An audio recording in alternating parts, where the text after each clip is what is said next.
कृष्णाय वासुदेवाय हरये परमात्मने प्रणतक्लेशनाशाय गोविंदाय नमो नमः। श्री कृष्णाय नमः। श्रीमद् भगवद गीता अध्याय 12 भक्ति योग, भगवान तक पहुंचने का सबसे सरल मार्ग। नमस्कार मेरे गीता स्वातियों, आप सबका स्वागत है। चलिए शुरू करते हैं।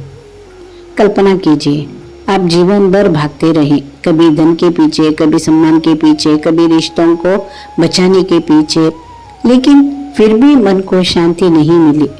तब मन में एक प्रश्न उठता है, क्या भगवान तक पहुंचने का कोई आसान रास्ता है? क्या उन्हें पाने के लिए कठिन तपस्या करनी पड़ेगी? क्या जंगलों में जाना होगा? क्या वर्षों तक ध्यान करना होगा? या क्या भगवान तक पहुंचने का रास्ता इतना सरल है कि हर कोई उस पर चल सकता है? इसी प्रश्न का उत्तर श्री कृष्ण हमें देते हैं भक्ति योग में। यदि अध्याय 11 में अर्जुन ने भगवान का विराट स्वरूप देखा था, तो अध्याय 12 में भगवान उस विराट रूप से उतरकर हमारे बिल्कुल पास आ जाते हैं। अब वे हमें डराते नहीं हैं, वे हमें अपनाते हैं।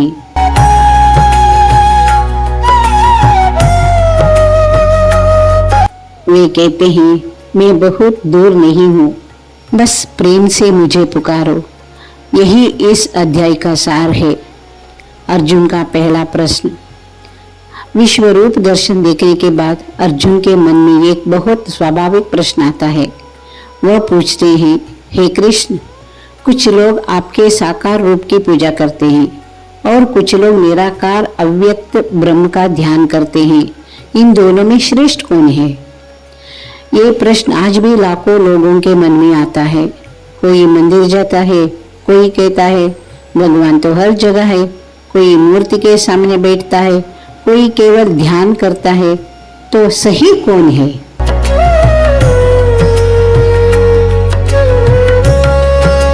श्री कृष्ण मुस्कुराते उत्तर देते हैं और बहुत सुंदर उत्तर देते हैं। वे कहते हैं, दोनों मार्ग सही है, लेकिन निराकार की साधना बहुत कठिन है, क्योंकि हमारा मन दिखाई देने वाली चीजों से जुड़ता है।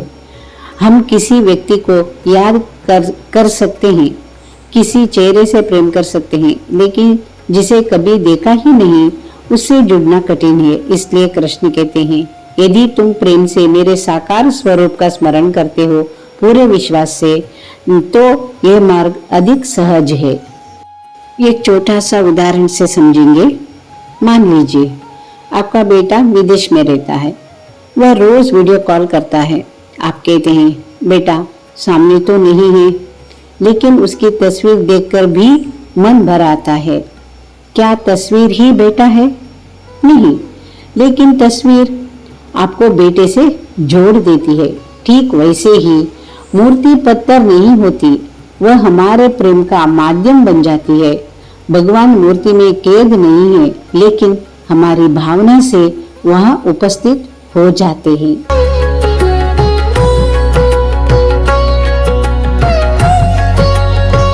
क्या भगवान को हमारी पूजा चाहिए? यहाँ एक बहुत सुंदर बात समझने योग्य है। भगवान को फूल की आवश्यकता नहीं है, दीपक की आवश्यकता भी नहीं है, अगरबत्ती की भी आवश्यकता नहीं है। उन्हें आवश्यकता है हमारी मन की। एक माँ को अपने छोटे बच्चे का टेढ़ा मेढ़ा बनाया हुआ कुछ भी अनमोल लगता है। क्यों? क्योंकि उसमें प्रेम होता है। ठीक वैसे ही भगवान हमारी वस्तु नहीं देखते, भाव देखते हैं।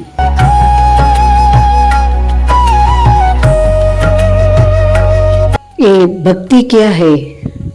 बहुत लोग सोचते हैं भक्ति का मतलब है घंटों मंदिर में बैठना, भजन गाना, माला जपना। ये सब भक्ति का हिस्सा है, लेकिन पूरी भक्ति नहीं है। भक्ति का वास्तविक अर्थ है हर परिस्थिति में भगवान पर विश्वास रखना। सुख मिले तो धन्यवाद, दुख मिले तो भी विश्वास। यही सच्ची भक्ति है। एक गांव में दो किसान रहते थे। दोनों भगवान की पूजा करते थे। एक किसान हर दिन मंदिर जाता था लेकिन खेत में काम करते समय हर छोटी परेशानी पर भगवान को दोष देता था। दूसरा किसान मंदिर कम जाता था, लेकिन मेहनत पूरी ईमानदारी से करता था।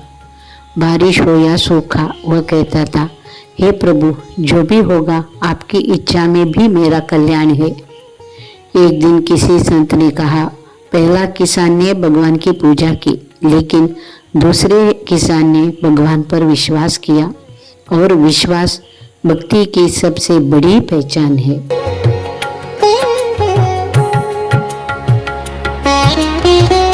यदि मन भगवान में नहीं लगता तो कृष्ण जानते हैं हर व्यक्ति एक जैसा नहीं होता, इसलिए वे बहुत व्यावहारिक मार्ग बताते हैं। वे कहते हैं, यदि मन सीधे मुझ में स्थिर नहीं होता तो अभ्यास करो।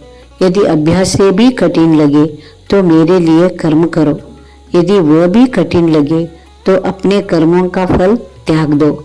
देखिए कितनी करुणा है भगवान में। वे ये नहीं कहते तुम योग्य नहीं हो, वे कहते हैं जहाँ हो वहीं से शुरू करो। यही भगवान की महानता है।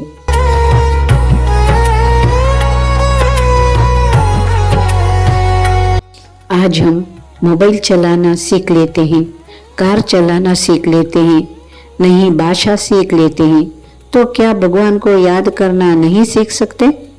शुरुआत में 5 मिनट लगेंगे, फिर 10, धीरे धीरे वही आदत बन जाएगी। भक्ति कोई अचानक होने वाली घटना नहीं है, ये धीरे धीरे खिलने वाला फूल है।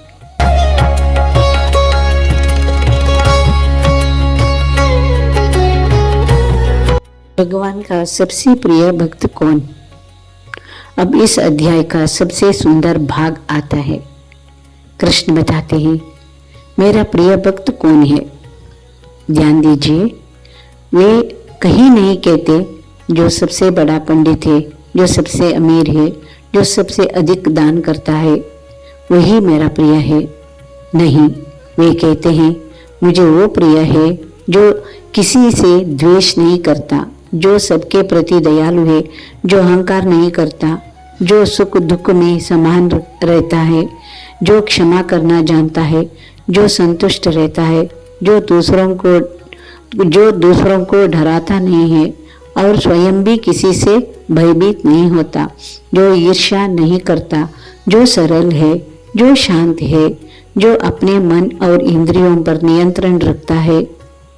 सोचिए, यदि दुनिया का हर व्यक्ति केवल इन गुणों को अपना ले तो कितनी समस्याएं अपने आप समाप्त हो जाएगी, है ना?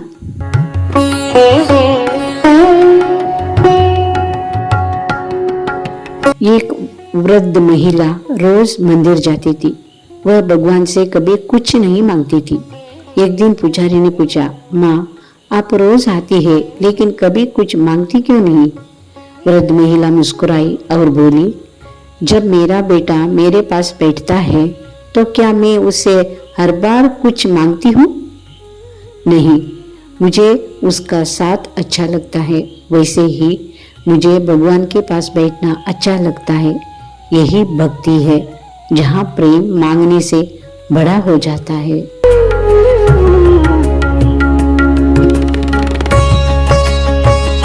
भक्ति क्या व्यापार है? आज बहुत लोग भगवान से कहते हैं, हे भगवान, ये काम हो जाए तो मैं इतनी नारियल चढ़ाऊंगा। ये प्रेम नहीं है, ये व्यापार है। सच्चा भक्त कहता है, प्रभु, जो उचित समझो वही करना। मुझे केवल इतना आशीर्वाद देना कि हर परिस्थिति में आपका हाथ न छोड़ूं।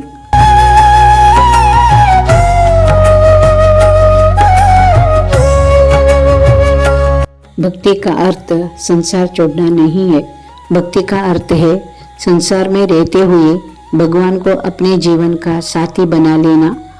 ऑफिस जाइए, व्यापार कीजिए, परिवार संभालिए, बच्चों का पालन कीजिए, लेकिन भीतर यह विश्वास रखिए, मैं अकेला नहीं हूँ, भगवान मेरे साथ है। यही विश्वास मनुष्य को हर संकट से निकाल देता है।